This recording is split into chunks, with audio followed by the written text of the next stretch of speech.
Peshawar high court का Khyber Pakhtunkhwa assembly में मखसूस नशिस्तों पर हल्फ न लेने के केस का तफसीली फैसला जारी। अदालत का वजीर आला और सूबाई काबीना को असम्बली इजलास तलब करने के लिए इक़दाम उठाने का हुक्म।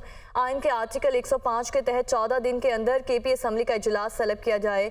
इसी पर बात करने के लिए ज़िशान काका खेल हमारे साथ मौजूद हैं। ज़िशान, बताइए, तफसीली फैसला जारी कर दिया गया?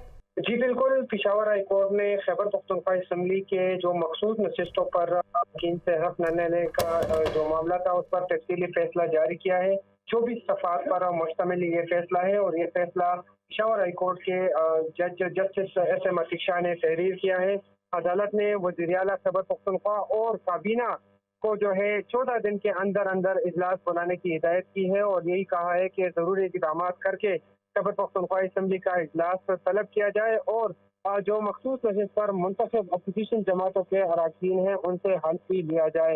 ये दरख्वास्त जो है अपोजिशन जमातों पर मुंतखब मखसूस अरकान ने दायर की थी और यही इब्तिदा किया था कि उनसे हल्फ नहीं लिया जा रहा, जिस पर अदालत ने जो है मुख्तसर फैसला तो जारी किया था, लेकिन अब तफसीली फैसला भी जारी हो गया है और इस फैसले में आर्टिकल 105 का हवाला भी दिया है और यही कहा है कि 14 दिन के अंदर अंदर जो है खैबर पख्तूनख्वा असम्बली का इजलास तलब किया जाए और मखसूस नशिस्त पर मुंतखब अरकान से हल्फ लिया जाए। न सिर्फ ये बल्कि गवर्नर की जानिब से जो 22 मार्च को असम्बली इजलास तलब करने की जो दरख्वास्त थी वो भी उसका भी हवाला दिया है कि स्पीकर ने जो है गवर्नर की जानिब से इजलास तलब करने के बावजूद भी उस पर अमल दरामद नहीं किया और असम्बली का इजलास तलब नहीं किया।